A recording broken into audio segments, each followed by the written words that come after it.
And we're recording. So, okay, so you've all got your strengths, and I've got a list of them here. And this is the thing that we've been talking about and skirting around for a little while. And I'm just, we now need to do something with it, because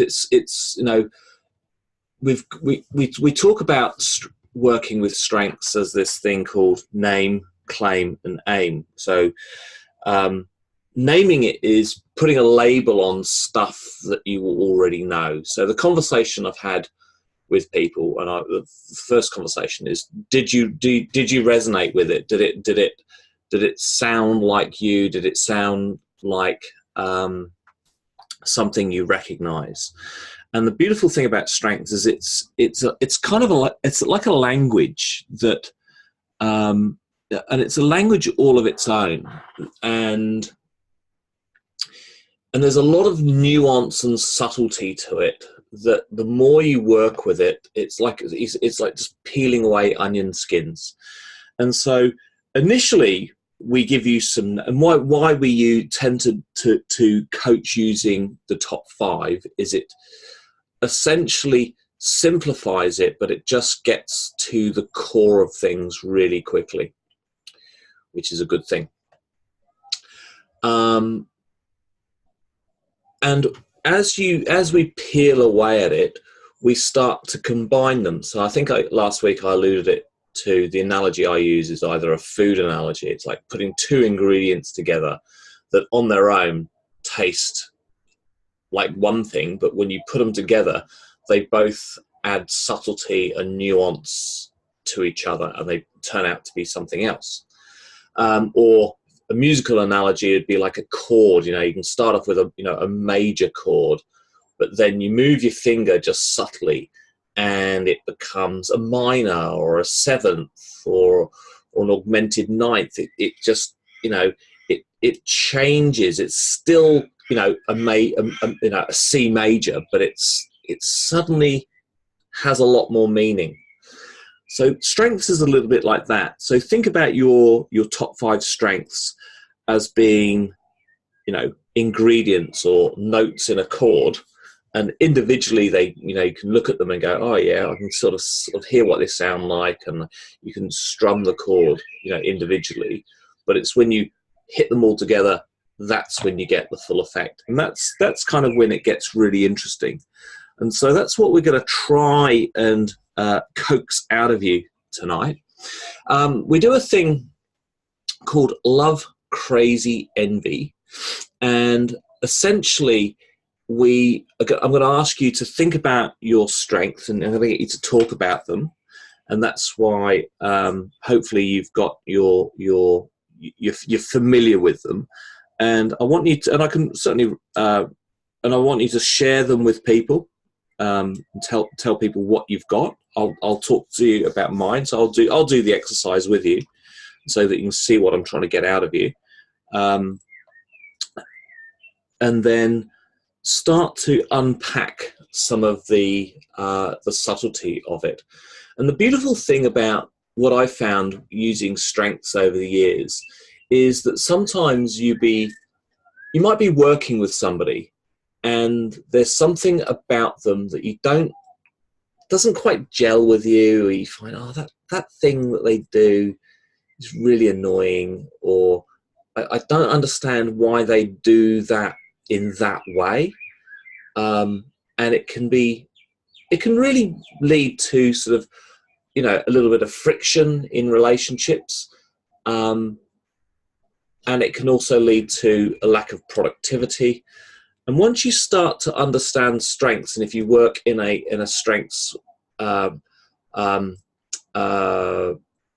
environment, it suddenly things become a lot clearer, and that's one of the beautiful things. What the other thing about why I'm really committed to strengths is, and I do feel like a bit of a like I'm trying to sell you some sort of kind of Hillsong kind of religion or something, in my own cult, and it is a bit culty, actually, quite frankly, being American. But but that said, I would have been the most cynical person around anything that's vaguely culty, and I've just had it reaffirmed how useful and how powerful it is. Time and time again, working with students that suddenly get their thing. I'll give you an example of one really powerful example of where we were able to help a student out, and that was, I had this this student that his lecturers came to me and they said, he's our best student, and he works really hard and he does amazing work, and he gets to week 10 and vanishes. Week 10 out of a 12-week trimester, he just goes AWOL and we don't hear from him. And he keeps doing this, and it's a bit of a problem because he's got to repeat the subject, and every time he repeats it, he's really good, and he comes back even better, and he attends every class, and he's engaged, and he does all the things we want, and then same again, vanishes. So I met with this guy and I said, what's going on? And he says, oh yeah, I know. Yeah, that's what I do. Yeah. And so we just started having conversations, and for the most part, that was kind of my job as an academic coach and a creative coach, was just to kind of get to know people. And so I started to ask, and I just asked lots of questions, and just to sort of probe around and sort of find out what makes these people tick, because I'm kind of fascinated with people. And so I was talking to this guy, and I said, what do you like to do? And just to give you context, he's this particular student. He's not a ColArt student, he's somewhere else. And he was a graphic design student, and he's 20, lives alone, an overseas student, really good social skills, really good English, so there was no issue culturally with him at all. Really sociable, great. And then I said, what do you like to do? And he said, I like to cook. I went, okay, cool, that's great. Cooking's good. What do you like to cook? And he said, I like Japanese food and I like French food. He wasn't Japanese or French. He was Indonesian. I said, okay.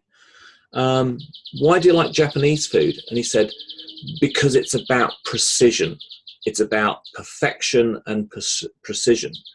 And I said, okay. And what do you like about French food? And he said, it's the same thing. It's about subtlety and nuance, and it's about spending a long time to perfect something. And so that's why I liked those particular cuisines. So I went, oh, well, so, what's an average day look like for you? What do you you cook every day? He went, oh yeah. I focus the whole days around cooking. Okay, so how long would you cook for? He says, it probably takes me sort of somewhere between probably 5 and 6, maybe 8 hours to cook a meal. Oh, what? First of all, can I come around for dinner? But that's quite unusual for a single person, let alone a single guy, to be cooking for.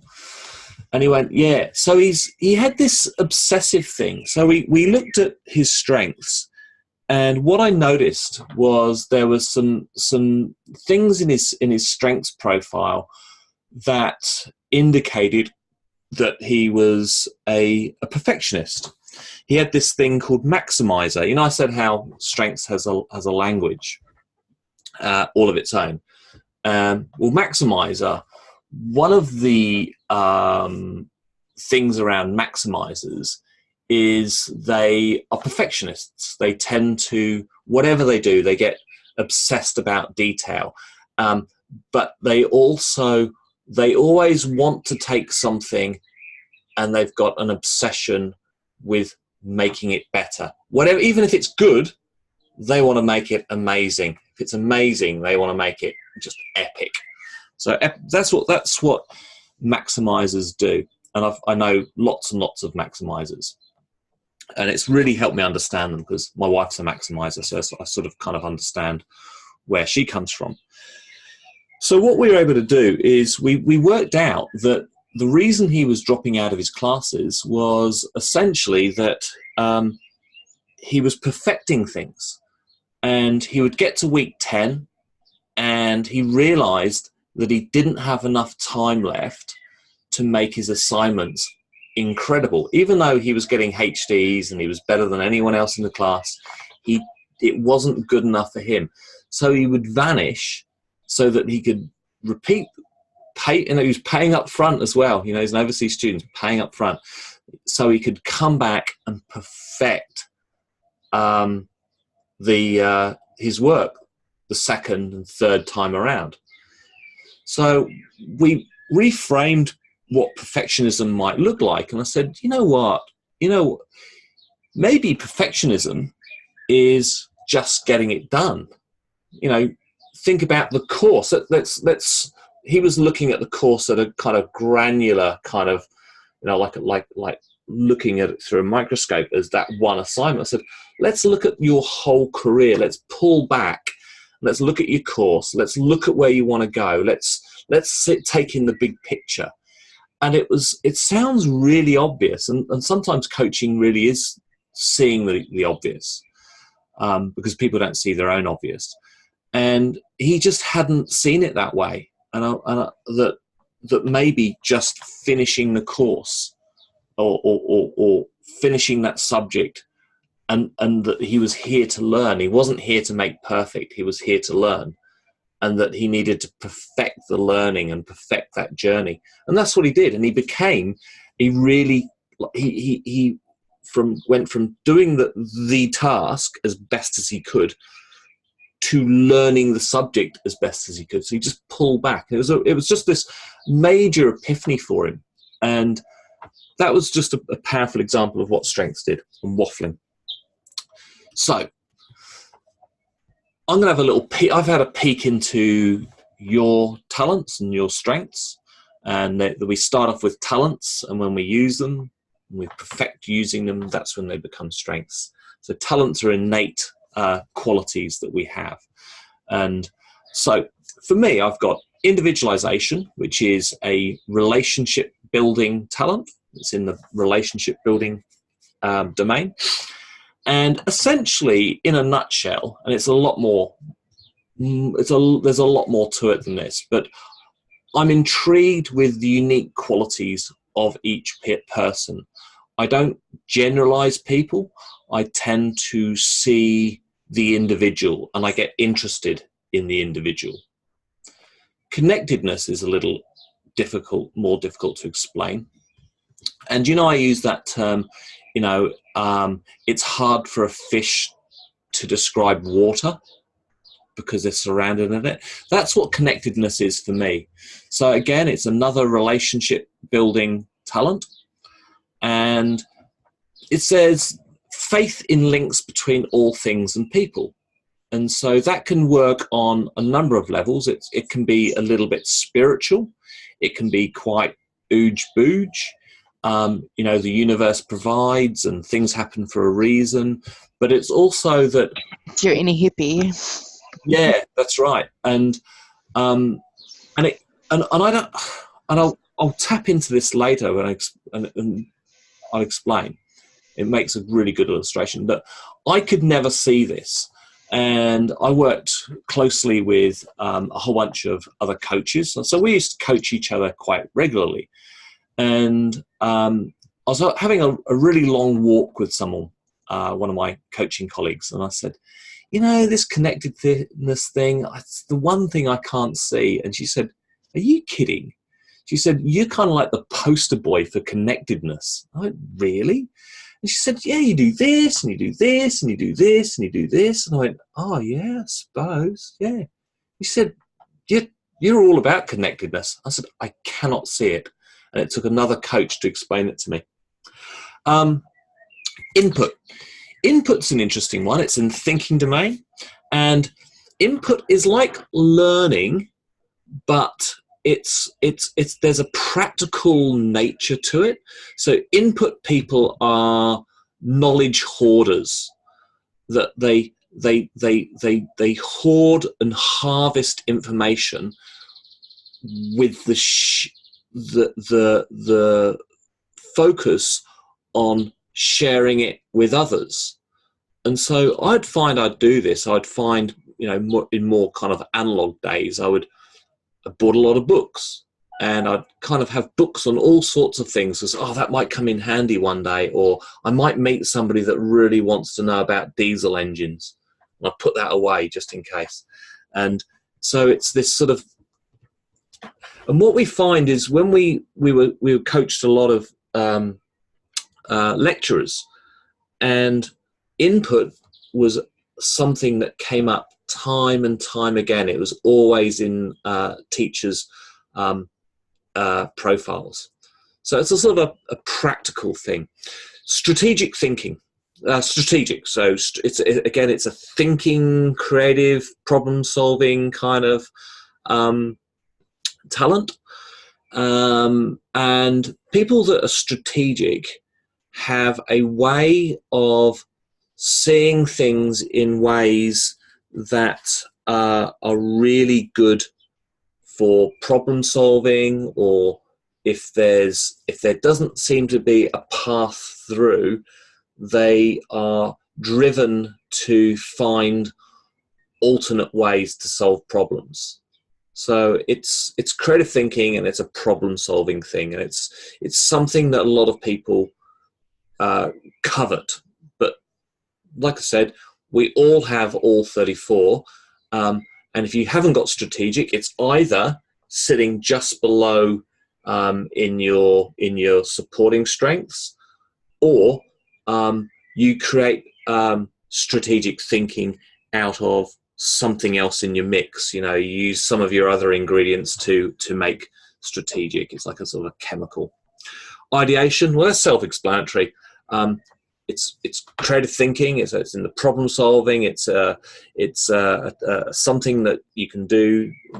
People that have a high ideation, fascinated by ideas, fascinated by endless possibilities.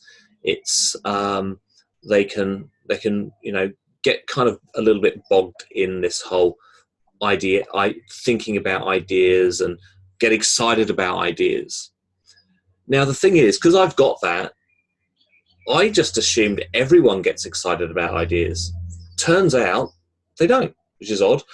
I've given myself the luxury of having 6, because I've taken the survey twice, and both times it's been identical, and the only thing that's been different is input and learner have swapped around. And again, when we do profiles with people that are involved in education, they either get input, or they get learner, or they get both. So basically, learners are people that are fascinated with information and fascinated with learning. And so I've got a thing that if I get to the end of the day and I haven't learned something new, it's a little bit like, that if you go to bed without cleaning your teeth, you're lying in bed, you go, I can't sleep. There's something I haven't done. I need to go and clean my teeth. I'm like that with learning. If I haven't learned something that day, I'm a bit not quite right. So that's why I tend to read at the end of the day. And it's just, I enjoy the process of learning. So last week we talked about flow. And the thing is, I've been involved in industry for, all my professional career, pretty much. I've been an animator, a designer, involved in this whole world. And I had this sort of career break where I just thought, I'll just go and teach. And I always thought that teaching was, that thing of those that can do, those that can't teach. And I was really dismissive of teaching, and I've been offered teaching gigs before, and I was always knocked it back. My first day teaching, I loved it, and I went, oh my God, for the first time ever, I'm in flow, because I got to use my individualization, because I had a room full of people that just intrigued me. I got to use ideation, because we were dealing with ideas.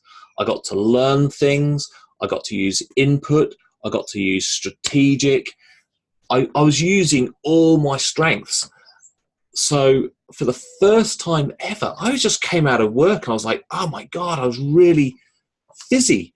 And I went, oh God, I really like this teaching thing. So that's why I do it. That's kind of my why. I asked you a few weeks ago, tell me about your why. What's your why? Well, it's one of the things is I get to do all of this.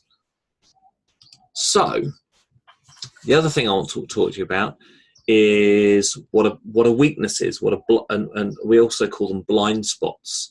So this is my mix, and so a blind spot is when a strength or a talent is not used properly.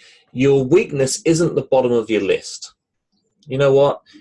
The stuff at the bottom of the list is so ineffectual and so foreign to you. It doesn't mean anything. I've got things like command, and competition's my weakness, actually, my bottom one. I'm just not competitive. If someone wants to compete with me, I kind of want to cheer them on. I go, come on. If it's a running race, I go, come on, beat me. It's okay. I like it. So I reckon that'd be bottom of my list too. Is that because you're not good at running? No, well, that too, but I don't know. I'm just not very. I don't know.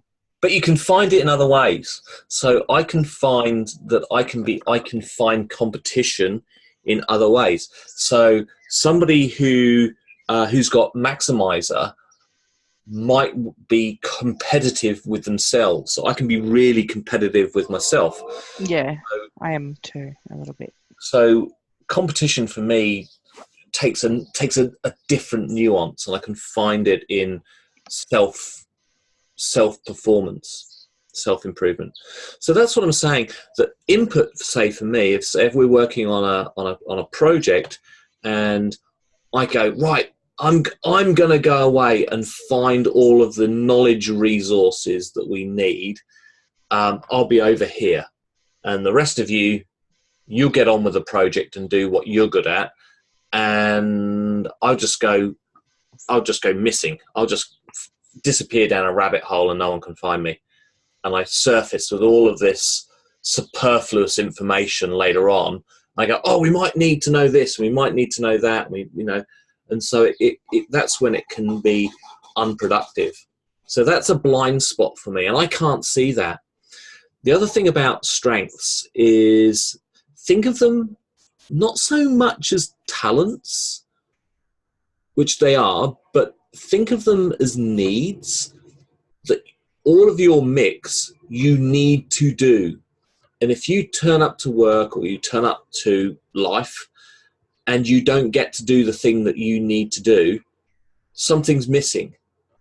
It's a scratch that you need to itch. So it's like my learner. If I don't get to learn something, I'm kind of like, oh, something's missing today. I don't know what to do.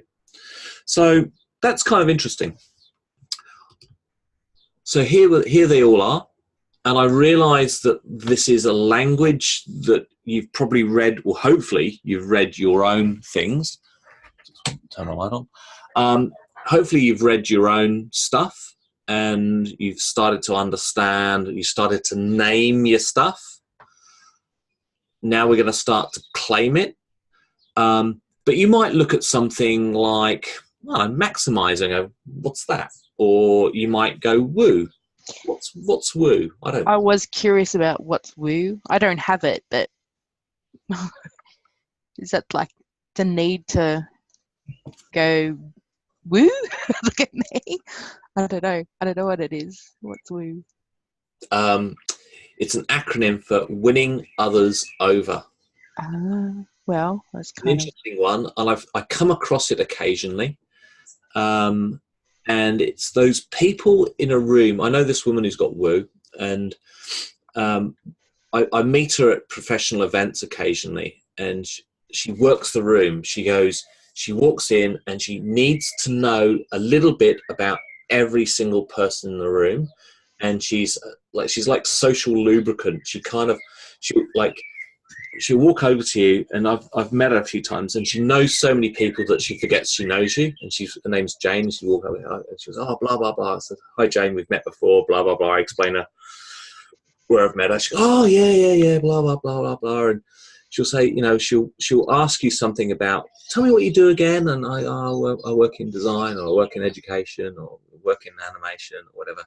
And she'll say, "Oh, I must introduce you to blah," and she'll grab you. And she'll take you and she'll find the other animator in the room, or she'll find the other educator or the other designer, and she'll put you together, and then she'll piss off. And she just does that. So who thought that was a strength? I worked with a guy who had woo, and he was kind of like in a business liaison role. And so it was perfect for him. So, he would, if you go into a room, if say we had a networking event, who here would feel comfortable walking into that room of say 50 people or 20 people and introducing yourself? Whoever got a text message, just don't look at it. I'm not. I'm talking. Take your finger out your nose. I'm not kidding. So yeah, if you've got if you've got woo, who here would be able to comfortable to walk into a room? No. Yeah, it wouldn't be keen, as I said. No way. Yeah. So woo is down the list for you. But for instance, Bailey, you've got relator. So do I. Relator works a little bit like that, but it's kind of in counterpoint to woo. So relator is about depth. Woo is about breadth. So that's what I'm saying. That's why the language is really subtle and really quite interesting. And you don't have to be woo. So let someone else be woo. That's what I said. If something's at the bottom for you, don't think, oh, like if I said, oh, you've got to be good at everything, you'll freak out. You go, oh, I've got to be this really outgoing, sociable person. I've got to be able to walk into a room and introduce myself to people and get to know everyone. And it's not important to you. Your thing is relating to a few people in a really purposeful, meaningful way. So that's what you do, and you do that really well. The good thing is all talents are neutral. There is no talent that's any better than any other. Now, probably a slide I should have put in here was the frequency of how often things like achiever is has the most frequency. So if you surveyed, which Gallup do because they measure everything, however millions of people that have taken this, hundreds of thousands of people have taken this survey, achiever appears high more often than any other talent. And likewise, command, is those people that need to take control, appears really low, because if you had too many people that wanted to be in charge, chaos. So it sort of all balances itself out. It's kind of interesting. So just to remind you, these are the 4 domains. So there's a whole bunch of talents which are about getting stuff done. There's a whole bunch of talents that are about problem solving, and that, working through problems or learning about things, about thinking themes. Then we've got influencing themes. So influencing means how you work with people and how you can influence people to get things done. And then there's relationship building. Relationship building is absolutely, it's a critical skill. So it's about how we build those important relationships with people. And we build relationships in lots of different ways. And who thought, adaptability would be an important skill, or empathy, or positivity. Okay, so I'll do this little thing with you. Love. Okay, a talent that I have that I really, really love would be, I would say, either individualization, because it allows me to build relationships with people, and it helps me in my job. I use it all of the time. I take a natural curiosity about other human beings into my day job, and I take it into my life, and I use it all the time. So I really love that. The other one would be ideation, and I really love ideas. And I'm about to start rattling off all my other talents, because I kind of love them all. But yeah, one that drives me crazy is connectedness. One, because I still don't fully understand it. Also, when I read the description of it, it sounds like this flaky, hippie, kind of ooge-booge sort of person that walks around talking to the universe. But actually I do. I absolutely do talk to the universe. I use a lot of positive thought. I do sort of positive mantras and things like that. A cup of tea is going to arrive. And my maximizer is bringing me my cup of tea, and it'll be a perfect cup of tea because she would have maximized it. Mm. She's maximized it with a little chocky biscuit. Look. Oh, that's so cute. Yeah, no. So yeah, my connectedness is something that really drives me crazy. That I know it's there, but it's not something I go, oh, I'm really proud of, but I use it for sure. I do gratitude mantras and things like that. I'm a complete hippie. I'm not even wearing any shoes at the moment. I'm barely even wearing trousers. You still got a Tamworth hat on though. Yeah, it's kind of cowboy hippie. I've got a ukulele behind me. You can't get any more hippie than that. Okay. You can if you come to my house. I have a sitar. So. This is not about me. This is about you guys eventually. Right. So, envy. A thing that I envy would be activating or achieving. So activators get stuff started. Achievers get stuff finished.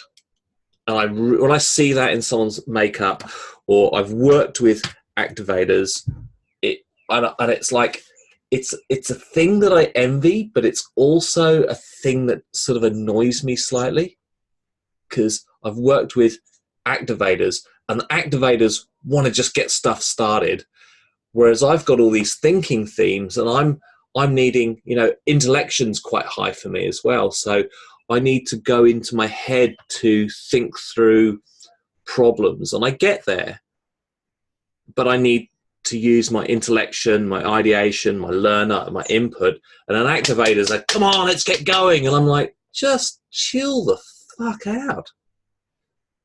Just relax. We get there. I just need to think about it. So that's me. Okay, who wants to go first? Tell me a talent you love, a talent that drives you crazy, and a talent that you envy from other people. Okay. So the love is for ourselves, yeah? Yeah. Cool. What of your... So, Bailey, do you want to tell people about your talents, what you've got? Yeah, sure. So like my top 5? Yep. Yeah, cool. So I've got achiever, number 1, relator, Yep. individualization, strategic, and significance. Yep. And I just unlocked this time exactly last week, that I lead with executing themes overall, which is like part of the domain key or something. I don't know. Yeah, they sort of group. Yeah. So yeah, you've got achievers and executing. You've got Mhm. two relationship building ones. You've got a thinking theme, and influencing, with significance. significance. Yeah. Interesting. So semi-balanced, I guess. Yeah. So I guess the one that I probably love the most is relator. That's just a very important part of how I go about life. So, which, and just if everybody doesn't know what that means, it means that you enjoy close relationships with others and you find deep satisfaction in working hard with friends to achieve a goal. So that's pretty much my job summed up right there. So that's why I really enjoy it. So Take that into your work with you. yeah, exactly. How does that look in the workplace? Yep. So I work in a small team of 3 to 4, sometimes a little bit more. But yeah, so just I've got pretty good relationships with all those guys, and yeah, it's more of a, it's just more satisfying for me to be which is kind of why significance is part of mine as well, to be a bigger, more influential part of the chain instead of being a small cog in a large machine, I guess, because I can relate to all the cogs, if that makes sense. Yeah, and we've had conversations in the past that something just popped into my head that you were wondering whether working at a big studio like Method, where it's just you're on the factory floor and there's a lot of people there, that was going to be an environment that would work for you. And I would throw it out there as a premise that being a relator, working in a large team, is not so enjoyable for you. No, exactly right. I've actually talked to some of my friends that work at those type of places, and they were kind of like, they could see my point, but they're, for example, the effects team, so the team I'd probably be most likely to be a part of at this point, at Luma was about 6 to 10 people at most on any one project. Obviously, there's more parts to the chain than that, but still, even like having that sort of part of the team, like that sort of process part of the team, smaller rather than bigger, I think I could still adapt to it, but just having close relationships with the immediate team around me, I think would be pretty important. Cool. All right. That's good. I get that. All right. Is there any of your themes that annoy you slightly, or you don't get, or? You talking about me or everybody? Yeah. For me, the crazy, achiever and significance, are 2 of my top 5, and they drive me pretty nuts. Because So achiever and what was the other one? Significance. Yeah, significance, because it sort of sometimes irrationally drives me over the edge, and I get burnt out. Achiever. What specifically on that one? Sorry. What did you say? I missed that. Sorry, what specifically drives you a bit crazy with Achiever? The fact that I can't switch off, like I'm either 100% in a task or out of it. Which is good for crunch time, but for example, I was working really hard, like 12, 13, 14-hour days, like last week on a big project, like pretty much all week, and my family and friends were trying to talk to me, and I was just, even outside of work hours, like so in the zone that I couldn't switch off. Yep. I was just so in it because the task wasn't done. So, and it would also drive other people slightly mad too, that if they don't have Achiever, they don't get it. The other thing too that is also something, because I did this back in, I don't know, a few months back, one thing that I saw immediately, started realising in myself, is that if I didn't finish a task for the day, I would feel like the day's been a failure. Yep. So now I try to, So I try to have an easy win to start me off in the first hour of every day. Yeah. At work. So I usually, if there's an easy task that I could do at the end of the previous day, I usually, unless it's just real easy, I usually save it for the first thing the next morning, just to get me off to a good start. Yeah. You make lists? I feel like, yeah. Yeah. Achieve lists. Yeah. So yeah, like I've got sticky notes everywhere.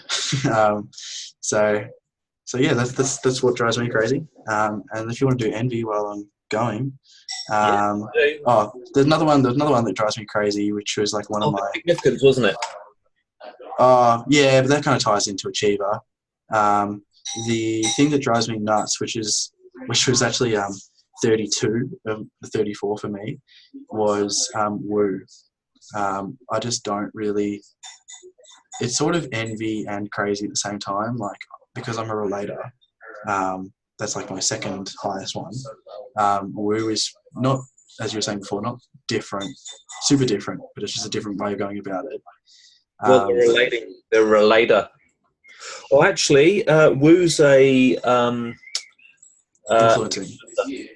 Yeah. So I kind of, those people drive me mad because it's like you're not going into any depth. It's like small talk, and I just don't understand. I mean, I do understand, but like it would just drive me crazy. That's absolute textbook. When I go through my coaching cards and I pull out Woo and Relator, they're kind of at odds. And I have actually seen people with Woo and Relator at the same time. It is technically possible. So yeah, I could get that. But yeah, that would probably be the one that I don't have. That would drive me crazy. And then envy, ironically, like discipline and focus. Focus was number 8 for me, which I was a little bit surprised by. But on the other, I can actually, when like, especially when there's like I've got one day to do an assignment or something, I can knuckle down and just smash it. Yeah. But I'd still like to get better at that. And people who that's their first. I'd love to be able to measure up to that level. But discipline kind of relates to that, but that's number 26 for me. So yeah, that's one thing. Oh, and consistency as well. That sort of ties back into that. I'm trying to find where. Oh yeah, that was 31. So thing, isn't it? way down. That stuff. Yeah. And that's why it's interesting to if you want to delve deeper to unlock your rest of your talents. Not everyone does. I know my wife is not very interested in she's a big strengths fan, and she understands it and talks strengths. She's not interested in unlocking all of hers because she sort of instinctively. I could give her the list and she could just write numbers next to them and tell you what hers would be. But yeah, it's accurate. Yeah, I'm not really sure what to make of it at the moment, but hopefully we can have a chat at some point and expand it a bit. Look, I go hot and cold with strengths. Like when I'm really into it, I love it, and I go to I'm in a strengths coaching group, and I meet with other corporates and get right into it. And there's annual conferences. There's conferences in Australia, and there's a big one in the States. And I keep sometimes thinking, oh, I really want to go there, and I get really into it. And other times I'm like, oh, I don't want to know. Like, just shut up about strengths. So I can, and then I go to, then like now I've delved back into it, and I get really excited about it. So yeah, I go switch on and off. Okay. Hopefully, you guys are starting to get to know each other a bit. So hopefully, you might get a bit more of a sense of how you're all wired. And does that because you guys know Bailey in a particular way? What did you make of that? Nothing really seemed to be surprising, I guess. Yes, that's right. And you know what has this all got to do with employment and and careers. Well, one, if you know how you operate, that's a good thing. If you know how you work and the sort of work you want, that's a good thing. But also, and I think I also said that when I came to Collarts and I was being interviewed, they asked me, why should we employ? Literally, they said, why do you think you're a good candidate? What do you bring? And I was able to go through all my strengths and articulate really, really quickly in a very memorable soundbite why I should be the person to be hired. And I think that's important. Monsieur Bailey, you have your hand. Yes, just one thing that's really funny you bring that up. We're doing something at my work for the first time in 2 weeks. Next week, which is like a no client week, because we pretty much only do client work. And we're kind of taking an internal PD week. Yep. And the reason why I bring it up is because I've had this in the work for so long that I want to do a presentation about exactly this, like my strengths. And I'm pretty sure in some of the other exercises that we'll get into about how to get the best out of me, or like what not to do around, like just how to communicate with me the best. And so I'm putting together like a little presentation to me to show to everybody in the office, not super long, but like this is how to get, how to phrase things with me the best, or, just using some of this as context to help in this environment. Remind me about something in a second. I'll get sidetracked, but yeah, I've got a bit of a thought about that. Okay, Sarah. Yes. What do you love apart from prog rock? What rock? Prog rock. I thought you said pub rock. I'm like, no. Prog rock. You two, I'm not going away. I'm just turning a light on because eventually it'll get dark in here. I don't know, because I think a lot, I can't quite decide. But tell us about your strengths. What are your five? We're not doing the love crazy Ember thing yet. Yes, we are, but we'll get there. Yes. One is relator. I've got them in front of me, so. Yep. So you've got to relate. You're a relator, number one. Yep. Yep. Intellection. Yep. And then ideation. Yep. Futuristic, and 5 is connectedness. And I actually think ideation and connectedness are probably the ones that I love the most. Probably even connectedness, I would probably even put as the one I love the most. So the one you love is connectedness. Yeah, the one that drives you crazy. Why do you love it? How do you relate to it? I just have this, and when I read it, and it was all the things you were saying, and it's, I am what you say, a hippie. I do feel that, everything happens for a reason, and things happen right when they're meant to. Like, there's no point sort of stressing if things don't happen right this minute, as long as you know that they're going to happen when they're meant to, or certain things have to happen before something else happens, or everything that happened in my past, for instance, has led me to where I am now, and I'm quite happy with where I am. I know it's not right, but yeah. I don't know, I also feel very connected to the people that I choose to have around me. Which goes to the relator, I'm very selective with who I am close with, but when I am close with somebody, I'm very close with them. That's what relator's about. Yeah. Yeah, so, relators bond, and it's a deep, meaningful relationship. And it can be productive. It might be a friendship. Like when I talk broadly about relationships, the people you work with, the people you study with,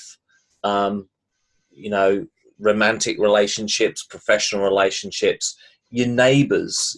I've got relationships with people I see in the dog park. Yeah. All of those things. So, and that relator thing is, how you respond to people. And I'm actually would guess that empathy is probably is 6th or 7th as well, because I can usually just sense at someone and look at somebody and have a sense of what they're feeling, or if you know what I mean. And see, that's why I don't necessarily always recommend, or if, say, someone says, oh, shall I unlock all of mine? I go, you know what? Generally in coaching conversations, stuff gets unlocked anyway. So like now I've just put empathy on your list because it's that thing, you get a sense of it. Yeah. All right, so we've got connectedness, and I'll put relator as well. A little heart by it. What drives you crazy? Well, probably the intellection and the ideation. Even though I very much appreciate them, sometimes I spend too much time thinking. Oh, I get ideas, for instance, that I just know is not even possible. Not right this moment anyway. Like the ideas that I have, as you know, I need a team, a big studio working for me, and different departments and things to achieve what I can actually have in my head. So I've like all these crazy ideas that I want to achieve, but I just know it's not. And I am learning though to bite off. Put you unstuck in assignments, I think. Yeah. Your ideation and your intellection. So for those that don't know, ideation's kind of obvious. Tell us what intellection means for you. It's I do spend a lot of time just thinking, I guess. I can quite sit alone for hours on end, thinking about all sorts of even futuristic things on how thinking about all these things that are on the list even, I guess I've always been like that. So futuristic doesn't mean that you wear silver clothes and eat, no, for dinner. It means that you are forward thinking, and people form into 3 categories. You're either forward thinkers, that people are thinking about where they're going. Mm-hmm. There's present thinkers, that people think about what they're doing now. I'm a present thinker. And then there's people that think about the past, but it's like the analogy. It's you're driving forward, and yes, you're looking forward because we're all going somewhere. Yeah. But you're using the rear vision mirror as your reference point. So that's context. So people with high context are always referencing the past. They're obsessed with history. They rehash things that have happened in the past to make sense of the future and make sense of the present. Mm-hmm. So futuristic generally tends to be you don't live in the past. You're always looking in the future. Yeah. I think it also is being able to see, like you were saying, things that have happened in the past and the present, being able to see what that is going to become in the future, sort of being able to have a vision of the future that's actually quite, I don't know, I have different, there's different outcomes, I guess. Yeah. And that's what I think about too, think about how, if this happens, what would happen then, or... So your connectedness is almost like your rear vision mirror. I said how you might not have context, but you would possibly use connectedness as your context. All right. What do you envy from other people when you look through the list? What do you wish you had in your mix? I wish I had something. I've only got blues and reds. I've got, which is thinking and relationship building. Yeah, like I want some of the doing and achieving stuff. I don't know exactly which one, but I have the concept and I can see how I want it to be done or how I want it to be finished. I have the idea and then I see how it, the end, but it's the in between part that is often a struggle for me because it's division so big. And it's interesting Daunting. that those activators and achievers. I used to work with someone who was an activator and an achiever in our teams, and we put in these teamscapes. And so I've seen activators and achievers that are just itchy to get going, itchy to get things finished, but they haven't done the thinking stuff in the middle. And I've seen people just go off and just go, oh, we're going to do that. We're going to get this thing done and get this project up and running. And you go, hold on, you haven't thought it through. They go, oh, I haven't got time to think it through. I just want to get it started. I just want to get it finished. And you go, we haven't thought about this yet. Yeah. That's why we all bring something. So whilst they might be things you envy, and I don't have activator, and so like I struggle to get things started, but once I get going, I get things started but not finished, and I found that even on a very, very deep personal level, I guess even on a physical level, and I feel comfortable being personal here, but I've had 2 ectopic pregnancies and a couple of early miscarriages. So I feel like somehow it relates to that, because it's, I can start it, I can't finish it. Right, okay. And I kind of feel like it's related to that somehow. That's your connectedness coming through, isn't it? And relating it. It's like kind of make it, all things are connected. Because I'm mindful of time, and then that went to obviously a very deep. That's probably another one-on-one conversation, I guess. But yeah, we can. Like I said, I'm quite happy to try and carve up some time to do sort of the deeper stuff. This is more kind of trying to broadly, holistically, kind of explain how to use strengths. Yeah. Okay, cool. Thank you, Monsieur Leon. Yes. Longhorst. How are you? Yeah, not too bad. You like rugby? No. But I've been told that South Africa and England are playing in the finals this Saturday. Yes, I care deeply about this. Okay. Can you tell us what your strengths are, what your talents are? So my top 5 from first to fifth is learner, strategic, responsibility, belief, and intellection. Cool. Okay. Which of these do you really resonate strongly with, or like best, or think about most, or? Oh, definitely learner. Even before I took the test, that was like one of my description words I always used. Like when I talk to people, like I just love learning. So when I saw that as my number 1, I wasn't surprised at all.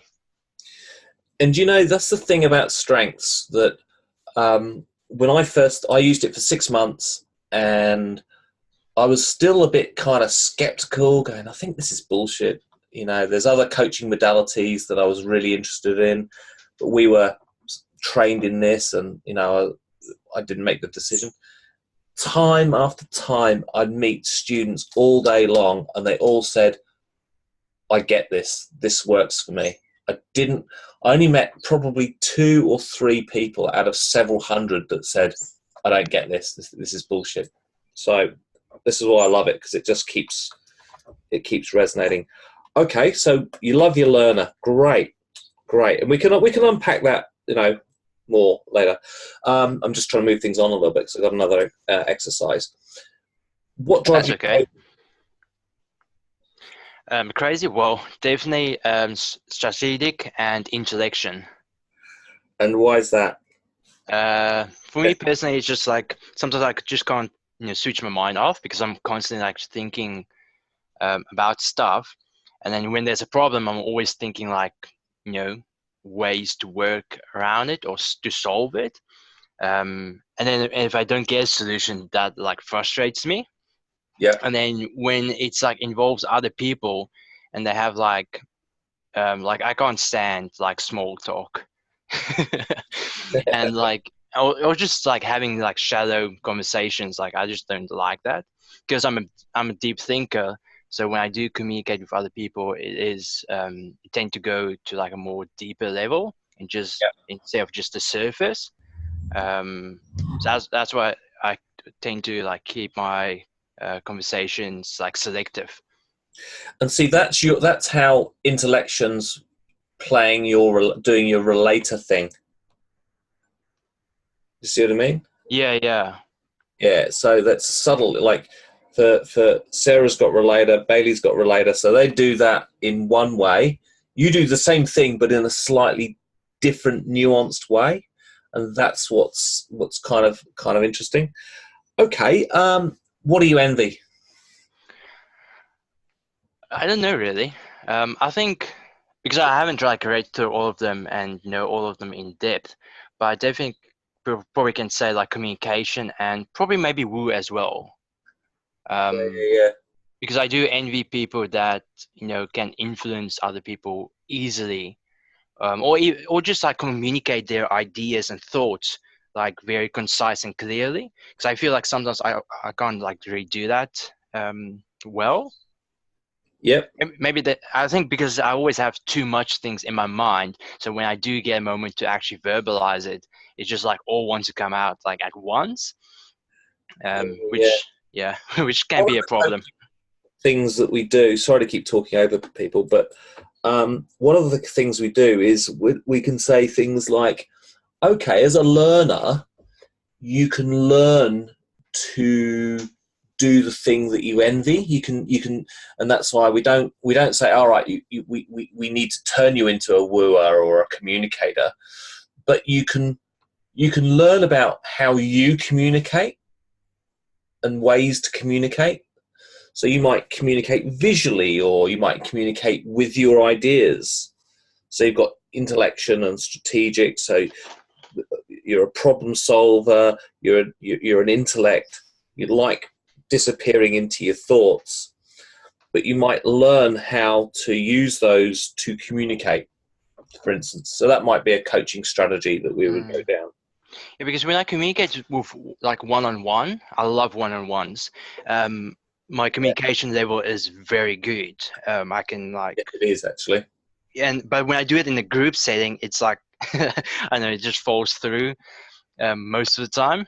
So probably like in a group setting, that's where I definitely need to learn to just communicate better. If it's your thing. No, I don't think so. Because I've had the benefit of meeting several of you. Well, in this cohort, I've met Tom and I've met Bailey. In this setting, Tom's actually quite quiet, but other times he's really chatty. So face to face, he's really kind of out. He's much more outgoing, and sometimes, for instance, I've seen him in. Sorry to talk about you, Tom, but you're not saying anything. So, I think one-on-one, Tom responds really well, but in group settings doesn't. And that's not a criticism. It's just how people are wired, and that's kind of a really interesting thing. I've got the chat up. Is there chats going on? Yeah, I'm quite shy in like group settings, like most of the time stuff. So, yeah. Yeah, and see, shy is one word, but it might be just more introspective. So I'll be interested to see what your strengths are, and once you get them, just drop me a line and we'll get together and have a chat about them, and we'll go through. Yeah, I've been trying to sign back in, but it's like keep saying incorrect password or username, so I've reset the password heaps of times and I'm just having trouble at the moment. So with your strengths? No, like to sign into Gallup, because I haven't got the strengths yet. Okay, cool. All right, so. Cool. Okay, just trying to move things on. All right, so this is an exercise. It's called, I've seen it done in different ways. The one we're going to do is called the best of me. And it's a little exercise that you might want to ruminate on a little bit. And Bailey sort of touched upon this with his corporate PD day. Now, recently, my wife did this thing with her job. She was starting in a new team, and nobody knew. It was a brand new team, and they're all trying to get to know each other. And they spent the day writing a user manual for each other, so that they could sort of hand somebody a one-page user manual to get, how to work with me. How am I built? So they use similar things to strengths, and there's lots of these tools knocking around. But this is one. But I just thought that's what I wanted to remember to tell you, Bailey, because you were talking about this, and it might be this presentation of, you might want to put together a user manual of. Yeah, that's really cool. I'd love to see an example, and if your wife would be able to show us. Yeah, that sounds really interesting. Yeah, I haven't seen it, and I doubt I'll be able to get hold of it. But it was one of those things. I said, "Oh, how's your day?" And she says, "Oh, we did this, blah blah blah blah blah." And they went away on a team building weekend, and they did this thing. And she said, "Oh, we wrote a user manual." So I don't have any of the notes or the presentation of it, but I'm sure you could work it out. You can probably build it from this. Yeah. When I heard about it, I went, "That is like this exercise here, which she hasn't done." Cool. Okay. Now, a few years ago, I started, when I first started coaching, that there was a team of us. We were a pioneering cohort of 34 people, that we all went off and did this training up in Sydney. And when we got back, the people that were in the design faculty, so there would have been maybe, 10 or 12 of us. We did this exercise with the guy that was the project leader, and which was called the best of me. And it was really useful, because we sat down and we shared these questions. And it meant that we all really, really quickly understood ourselves, but also understood each other. Really, really, it was amazing. And it meant that the team, that none of us knew each other particularly. We hadn't worked into this closely with each other. It meant that we could understand each other really quickly, that the sort of thing that you'd take just months and months and months to get to know.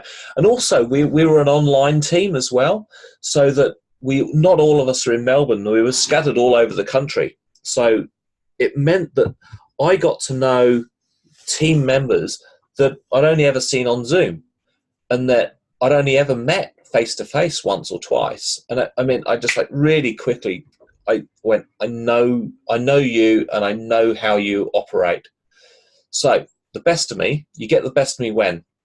You get the worst of me when. You can count on me too, and this is what I need from you. So if we don't have time, and I don't think we're going to have time to do it, I'm just free-forming a little bit. What I want to do is use this as homework, because it does take a while to do it properly. And so maybe you guys want to share it with me, and maybe you want to we can share it between each other. Bailey, you got your hand up. Oh, I don't know if this would be helpful, but I've got mine from when I did this earlier on, if people just want an example. Totally. Well, I'll go through it, and then if we've got time, maybe you want to share it. Cool. Yeah, no worries. Okay, so this is how it works. You get the best of me when, and I'm going to talk about ideation here. And this is hypotheticals. So you get the best of me when I have the freedom to explore possibilities and come up with new things. So that would be me using ideation. You get the best of me when I get to use my ideation. You get the best of me when I'm free to explore and experience new things. So I think this is my learner. Or you get the best of me when I can talk and think about the future and all the possibilities it holds. So that might be somebody talking about their futuristic. You get the worst of me when my ideas are not considered. So if you're in a meeting, I get this sometimes if I'm in a team meeting and I want to sit back and I want to ruminate and I want to use my intellection, and my intellection's sort of a supporting theme. It's about, number 8 or something. So when my idea is not considered, I'm just frustrated. It's like if there's an activator in the room and they're just like, let's go, and I'm going, hold on, let's consider possibilities. Let's make it 8 foot tall and blue and make it out of foam rubber. See, that's what ideators do. They want to explore the ridiculous and then come back to the practical. And I do this in team meetings where I say, hey, let's do this, and I come up with this crazy idea, and they look at me and go, is he on drugs? I go, no, I don't actually mean to make it 8 foot tall and out of foam rubber. Eventually we're going to come back to something way more practical, but I need to have the wildest, craziest ideas and then come back to a practical idea. So when my ideas get shut down, it drives me insane. You get the worst of me when my exposure to new things is limited. So if I'm doing a job where it's just repetition, and there's no growth, bored. I just go absent. You get the worst of me when we stick to the status quo. I'm not talking about the band, Sarah. So that's when futuristic isn't being used. You get the worst of me when I can't get things started. So if I'm an activator, it's like, I guess this just drives me mad. You can count on me to bring fresh perspectives, ideation. You can count on me to always look for something to learn from a situation. So if something really bad happens, I'm thinking, right, what can we learn from this? We've had some recent debacles with the LMS system, as you know, and on Friday was just a horrible, horrible day where we had the perfect storm where everything fell over and went wrong. And I'm thinking all the time, right, what can we learn from this? What growth can come out of this situation?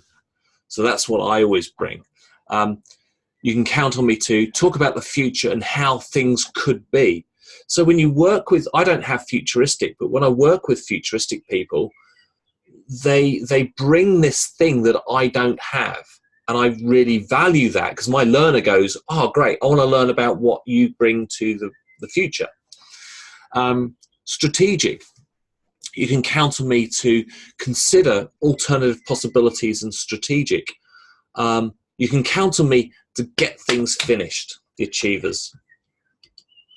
What I need from you, so when you're working in a team or a management situation, what I need from you is time to work through my ideas. I need space. What I need from you is exposure to new information and experiences, which is a learner. What I need from you, space and time to think and talk about the future, futuristic. And what I need from you is autonomy to explore a range of solutions. People say that the thing they value most in a workplace isn't pay, it isn't anything else other than autonomy. If you give people autonomy, they respond really well. And I think that's something that I get in my job is I get a lot of autonomy. If I don't get autonomy, I'm like, so that's my strategic. What do you mean by that, Simon? Autonomy is I need to own the solution. So autonomy means, an employer or a team leader will say to me, here's the problem. I don't care how it gets done. I just need it done. So and the way I manage with autonomy.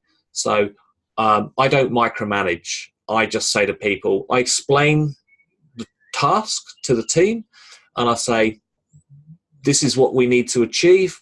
however you get it done, I don't care. Whereas I've worked with and I've seen micromanagers and I've been micromanaged. If I get micromanaged, I'm a horrible person. And so I don't micromanage, and I just say to the team, you know what the job is, get it done. Get it done your way. You know, and I think that's what I bring as a manager, that I'm pretty easygoing. Is that why you leave like the assignments kind of quite open? Yeah, that's ideation though. Yeah, because I'm interested in what you bring. So I don't like to lock things down. It's also a higher education philosophy as well.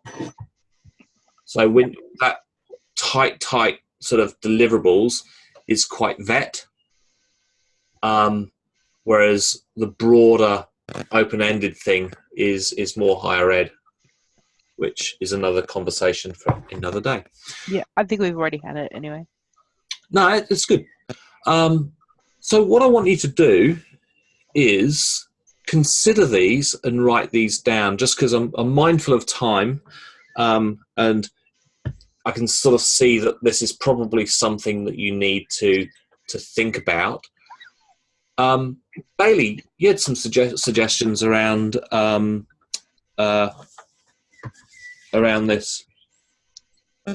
Oh, I completely forgot that when we went through this a few months back, that you had those slides where you did give your examples. So it's pretty much exactly what you're going to do.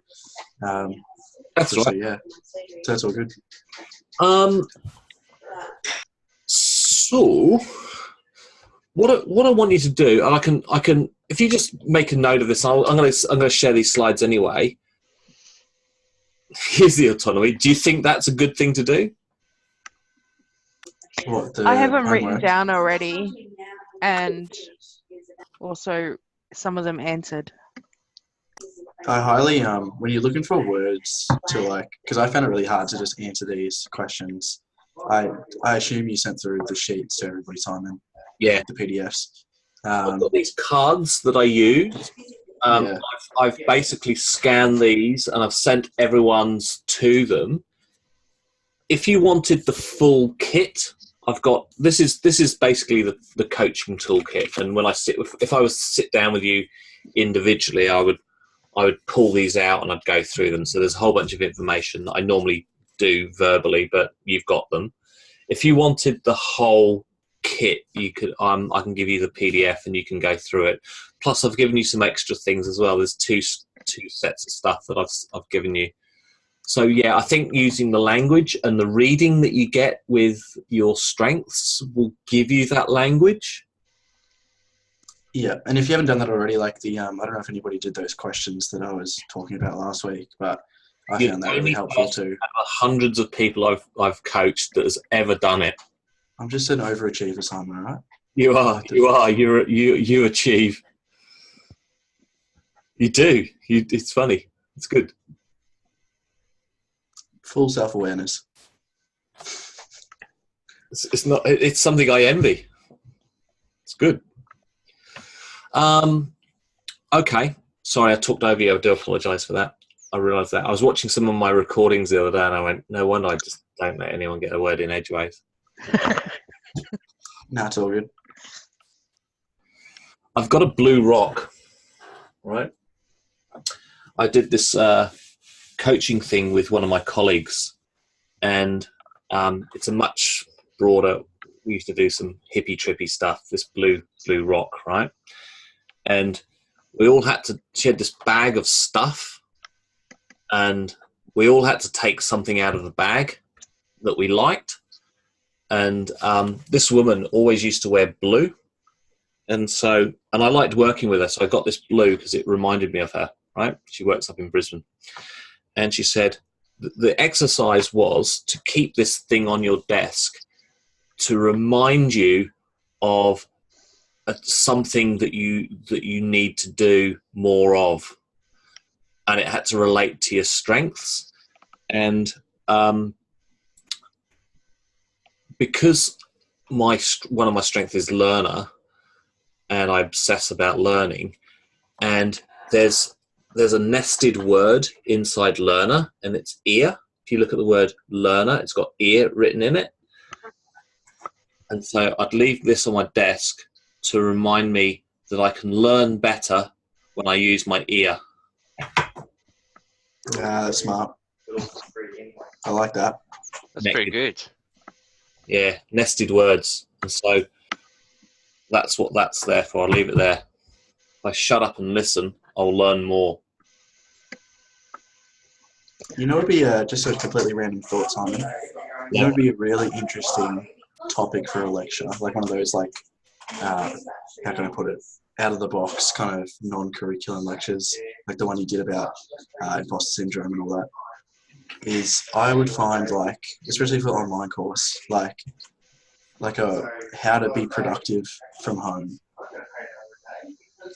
Like, as in, I just reckon that'd be really helpful in just terms of, I don't know, for people who've never done that before, maybe they're coming from a school environment. Like, I don't know if you've got any thoughts around that, because you do it now, but I don't know. I just had a random thought about it this week. I do several things, but it works out, yeah. And I'm learning about it too. It's about discipline and habits. I'm a big fan of habits. I say about learner, right? You got to learn to do the thing that is your weakness. So discipline and habits is putting in place good habits. And a lecture that I still haven't got around to writing because I don't have Achiever is this, still half written. Oh yeah, that's right. Atomic Habits, and I get his news feed as well and read through it. It's brilliant. But we'll do that. Okay. So that's your homework. I want you all to work on this and get back to me, and we'll pick up on this next week.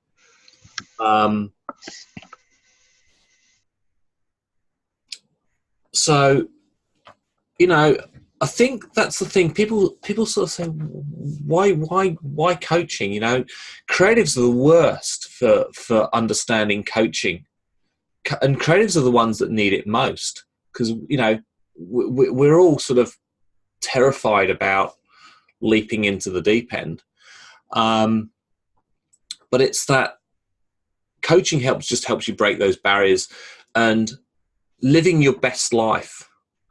And that's something that I've started thinking about a lot more. Probably as I've gotten older, I'm kind of closer to the end than the beginning, without being kind of morbid or anything like that. But because I've always thought about what is my best life, and I'm thinking, oh right, so it's just about redefining and focusing on what is your best life.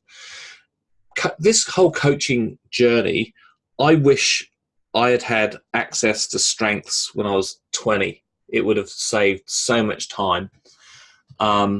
So, that's another reason I'm a big fan of it. But yeah, and that's ultimately what this is about, is helping you get to your best life. Do you think your strengths would be the same now as what they were when you were 20? Do you know the Gallup community or the strengths community get asked this a lot, and what they've found is that your core strengths, your core talents, don't change a great deal, but they sort of shuffle a little bit. Yep. So my personal theory on that is that they're tidal, so that on any one day, your intellectual will be really high, and other days your strategic will be really high. I sense that. I kind of check in with myself periodically and think about them. I go, oh, learner's not so high today, but something else is higher that day.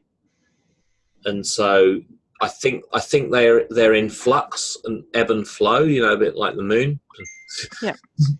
Here's someone who doesn't understand their connectedness, and I sort of talk about my talent. You're such a hippie. Just admit it. Ridiculous.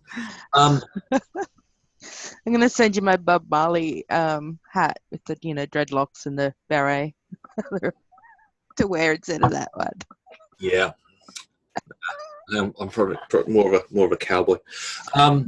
So yeah, coaching. I think I'm committed to it, and I think that's I've been trying to work out how to bring it into curriculum. Well done. And this is something I used to have a poster of this kind of in the area that I worked in. I worked in a public place on campus, deliberately so students would have to kind of walk past. It was in the design area. And I talked to them about this, and this is something I've thought about a lot.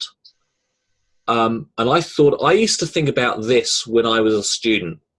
And it was when I saw this quote. I had it phrased in another way, but that really and truly, and it's about discipline. It's about just, you know what? You can just knuckle down and get it done and be really focused. And I honestly, discipline's not high for me at all, but I can be the most focused and disciplined person ever, but I need to work really hard about that, and I need to have my daily mantras and I need to put my why really at the front of why I do things, and I question it and I do all of that work to get to that place. Okay, so when I was a full-time animator, I was unbelievably disciplined, horribly disciplined. But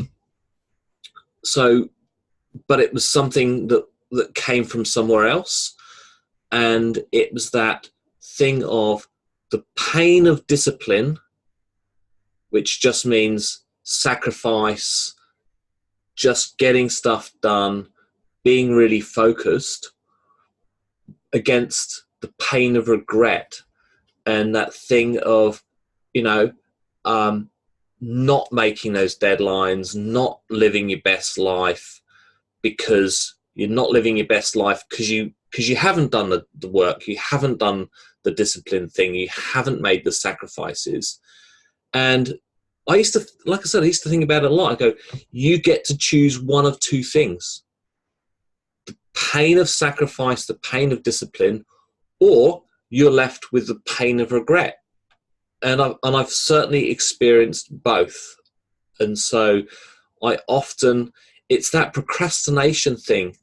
For anyone that leaves things until the last minute, you'll understand that. It's like, you know what, you can just get on with it, get started, put in the work, or you're left with the pain of regret for not getting it done, or you've left it till 5 minutes before it's due, and then you hand in this piece of shit.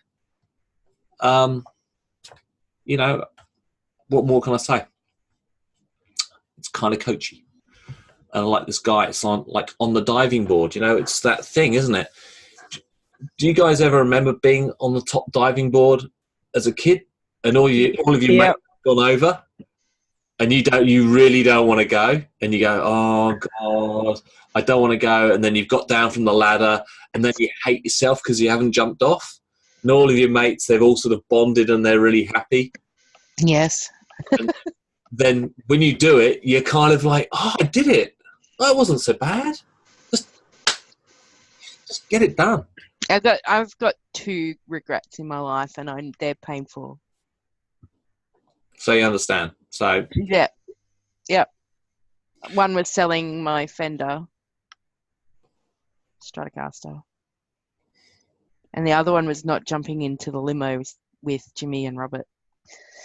when I had the chance. I froze up. I couldn't actually comprehend that it was actually them, but I know it was. Anyway, they're my 2 regrets. Nothing else.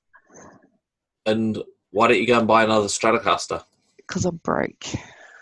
Oh, what are you going to do about that? Do a uni course, make a game, become very rich. Buying your dream guitar is an amazing thing, and I totally get it because I've got a couple of my dream guitars. I'm also understand about making sacrifices and saving and focusing and working to that stuff because I haven't always been there, you know. Seeing my husband to me is the more important thing. I'd rather see him than buy a Stratocaster. Okay, well there you go. That's my drive. So we've got the money to do that. But. Cool. We'll put a picture of a Stratocaster on your wall and just focus in on it and make it happen. I don't know. I think I'd go for a Les Paul now, to be honest. There you go. Whatever it is. Yeah. An orange amp. Oh, yeah. And a violin bow, and I'll be set. See, I had all of those aspirations and never had them, and I focused really clearly on getting those things in my life because they're trivial, they're trinkets, but it's about. I bought my Strat at I think I was 15, or 14, and I had a job which basically let me over like school holidays. Let me afford to get my guitar. Well, we will pick up on this and we're going to use your ideation and work on ideas to focus on that. All right. So next week I've got a lovely friend of mine called Sarah. Oh. Sarah is she's kind of amazing actually. I met her through work. We worked at the same place together, and she got involved with using LinkedIn as a tool. And basically, she got headhunted because she'd sort of worked on a LinkedIn profile, and she'll tell you her story out because I'll probably get it wrong. But she'd worked on her LinkedIn profile, and she was essentially an industry connection partner at the place I used to work. So she would go out networking and build industry connections for students. And so she's really good at that stuff. And through that was using LinkedIn. And because of her ability to use LinkedIn, she got hired by one of the big corporates in the city, like a big international corporate whose name I can't remember. And it was this incredible job, and she was getting paid ridiculous money to basically headhunt and recruit. So you might be thinking, what are you bringing this corporate recruiter in? But she used to get my students jobs. That was her gig. So she used to do this networking thing and work out how to get students jobs. That's how I know her. She got hired by this big corporation based on her ability to use LinkedIn for headhunting. And so her title was something like future recruitment. So she would basically find people that this organization needed to recruit in 12 months, 18 months time. And it's a world I don't know anything about. She recently got headhunted by KPMG, and she does pretty much the same thing. And she came in to do a workshop at Collards recently, and it was one of my other colleagues got her in, and I I sort of walked past the workshop and I went, oh, right. Started chatting away to her. She says, oh, I'm doing a LinkedIn workshop. I went, can you do one for me, for you guys? She is absolutely top shelf. The stuff you're going to get off her is going to be amazing. And when I've told people that I've got her coming in and doing a workshop, the Design Institute of Australia, I was having a meeting with them a few weeks ago, and I said, oh, I've got this. I was mentioned that I got someone coming in to do a LinkedIn workshop, and they went, oh my God, give me her details. And the Design Institute of Australia have hired her to do a LinkedIn workshop for them.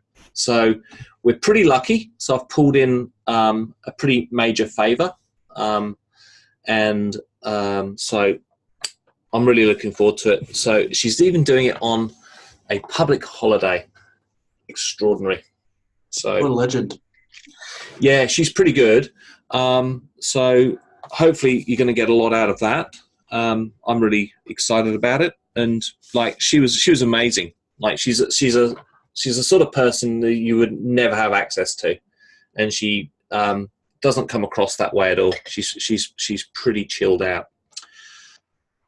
So I think I've done a pretty good job of selling her. I always find I struggle to spell LinkedIn. Whenever I write it down, it doesn't look right. I know it's all in one word, but anyway, LinkedIn workshop next week. Any thoughts, questions, anything you guys want to talk about? Yes, please. So, next assignment, deliverables. What is the expectation? Okay, good question. I had a read through the brief, and I've been trying to think about what I can give you as deliverables. So let's just bring this up.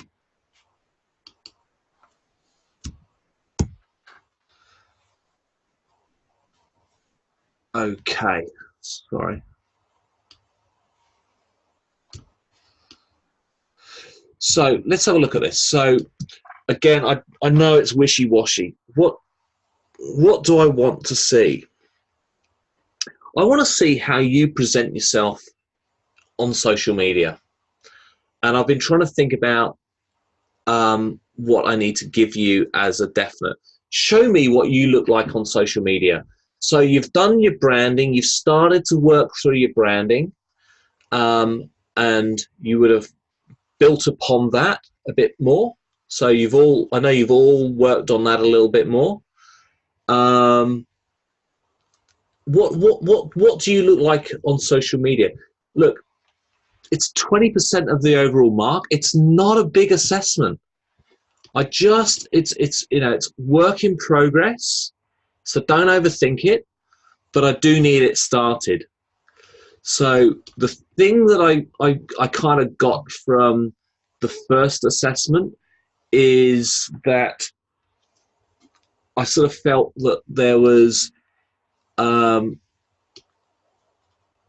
lot of, I looked at this and I thought about this and I was thinking about doing this and here's 5 thumbnails, but I haven't got anything more than that. There was just, for the most part, not enough process, not enough work. So I think a lot of people haven't really understood what work in progress means. Work in progress means that there's something there to comment on other than where's the work. Okay, so I was hoping to see more work in progress, essentially, so that by this point you could start applying that branding to your social media presence. So it might be a style of photograph. It might be a branding element, a visual element, a device that when I look at it, I can go, I know who Bailey is, or I know who Sarah is. There's a visual thing that's identifying you. So there needs to be a bit more of that for the most part. But what I want to see is, what do you look like on social media? So show me what you look like on Facebook. What's your What's your profile picture look like? The thing you're going to need to do is, say for next week, you need to have your LinkedIn profile started. Not finished, but you need to have a LinkedIn profile. What if I was to engage with you? What social media platforms do you guys use? I have a LinkedIn, but I don't really use it. Needs updating. Cool. I have a Revisit. Facebook page. A what? Sorry, a Facebook. Facebook page. What was the guest lecture we had for? She did the gaming stuff. Tessa Monash. Yes, I think it was her. She was the one who actually said Twitter is the biggest, best platform for people who are making games and in that industry. So what do you look like on Twitter? Well, I haven't really. I used Twitter a while ago for more of a different account that I've started a new one. So where it's quite new that needs. Right. So go into your Twitter account. Yeah. You know, I need to see a visual. Yep. Experience of you. So I didn't know who you were, and I followed a hashtag, and I came across you. What experience am I going to get? And bear in mind, most people, I think they say it's an 8-second attention span. What are you going to give me in 8 seconds? I didn't think it'd be that long, actually. No, it probably isn't these days. So that's what you got. So I want to see what you look like on social media. So I don't know if is that, tell me, give me feedback. Is that too wishy-washy? Yeah, like I get what you mean, but it's like I mean, I can make assumptions about like what to do, but I'm like, so obviously we can make a profile. Yeah. But like, do you want to see a plan, or like, would you want us to post stuff? Like, do you want us to, what's another word? Like, because at the moment, I don't know. Like, I probably have the most content out of everybody here to post, but for people who don't have relevant content, like CG, final render stuff, which is the stuff you really want to be posting, like, what can they do? Okay, so I'm not really, it doesn't necessarily have to be physical work that you've created. Okay. We're talking about building the framework for future work that you're going to produce. Mm-hmm. Okay, so it could be, you know, it's the whole experience. That's what the branding thing is. It's your whole experience. So I go to baileycook.com and I go, okay, right. So I've got that. And very quickly I'm going to go, okay, I'll make some assumptions without kind of going into too much detail on your website. And then I might go to your Instagram. What does that look like, and what does that feel like, and what's the quality of your posts? And then I might go to your Facebook. And what's my instant kind of look around that? What does your LinkedIn look like? What does your Twitter look like? So I'm just wanting you to start shaping that up. You know, there needs to be something in there that looks. I totally get what you need. I mean, I feel comfortable with what I need to do, but I can understand. I want to have a look at what your social media presence looks like, and you need to think about what anyone who's going to find you, because if you're not online, you don't exist. Yep. And what do you look like online really quickly? So, for instance, think about someone like Mark Flanagan, who's the first guest lecturer that we got in. So his profile is, he is constantly, his brand is someone who's got his finger on the pulse of absolutely everything that's happening. And you go to his Facebook, and he's got a consistent image, and he doesn't crap on. He doesn't, like some people they just post irrelevant rubbish online, and you go, oh, annoying person. And then there's other people that just give really good social media, so it gives you good value, and you think, oh, I'll follow this person because they are a good source of what's happening in the industry. So Mark Flanagan is a good textbook case, that he would have stacks and stacks of followers that don't know him, never met him, but they know that he gives really good value. Think about, people that have, thousands and thousands of followers on Instagram. For instance, a friend of mine, she's actually an ex-student of mine. I've known her for years, so she's kind of a friend because I haven't taught her for years. She's got an Instagram feed where she takes a particular kind of photograph, and I can't remember how many followers that she's got, but I remember when I taught her, she had something like 100,000, and she was at a point where she was getting paid. Right, so she's got a particular kind of humor, and she's got a particular brand that she'd crafted, and people were delving in because they wanted more of that. So she doesn't know those people, but she posts she's got a particular kind of humor. So you get a sense of who she is.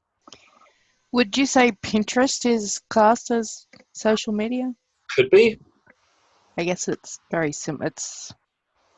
Could be. I think it's not something. Look, I don't know. Yes, I've got a Pinterest account. I don't really use it. Tom's got a YouTube channel that's absolutely part of his brand.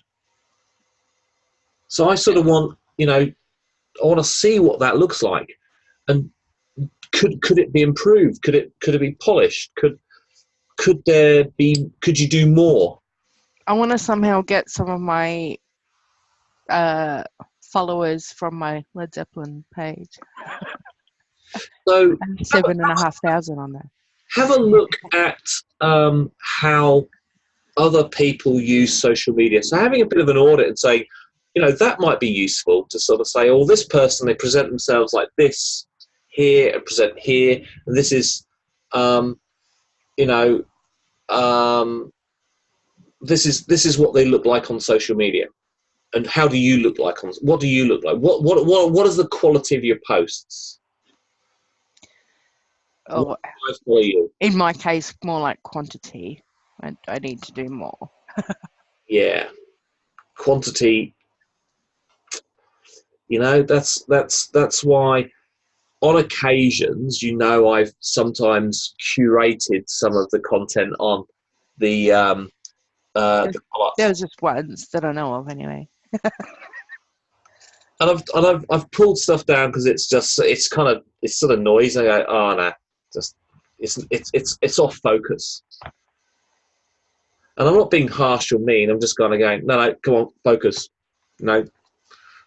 So, and that's what I do on social media with you guys, is I'm posting things that are feeding things in that are important, that are relevant, that have a point. So, for instance, I often use that Georges Millet moon thing. Why do I use that Georges Millet moon? Because it's like one of the first visual effects. Correct. So I looked at it and went, oh, that circle, that's instantly identifiable. I don't really like using images of myself. And so I started to use, at the start of this year, that became my social media image that, and it's there's a meaning behind it. And so I've got other social media images that I've used in the past.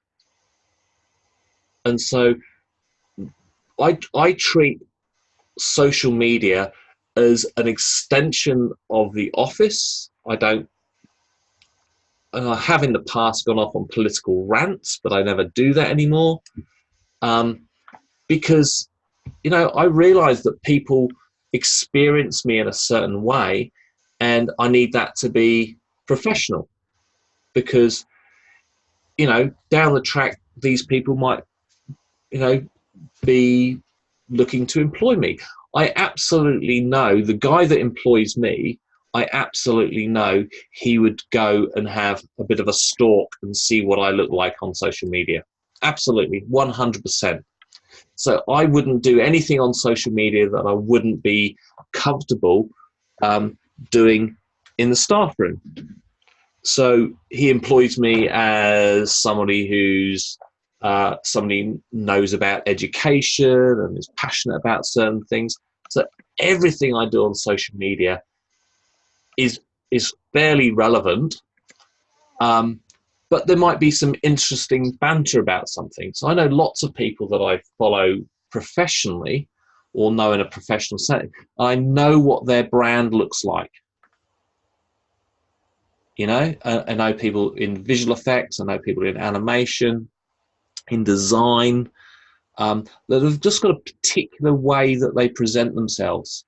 And that's what I'm talking about, that you need to be presenting yourself in a way that's starting to look like somebody that I would want in the office, or that I might, or even somebody I might follow. Like I've stopped following and even ditched people because they become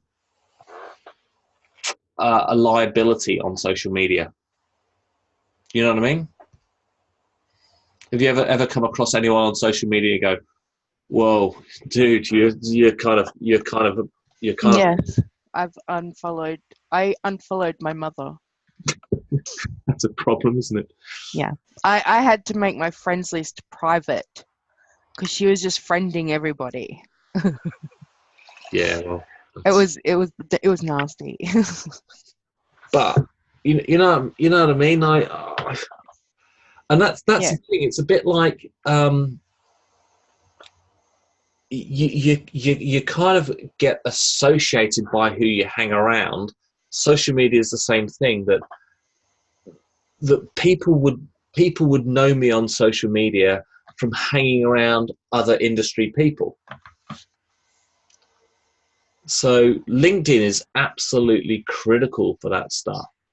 And I behave slightly more corporate on LinkedIn than I would on Facebook, because there's a different nuance to it. And then, my 9. So yeah, just show me what you look like on social media. It could be through screen grabs, it might be links, show me what you look like. And then we'll start to, and I think and the reason being is it starts to get you thinking in those terms if you don't already.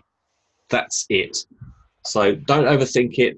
It's 20% of an overall mark.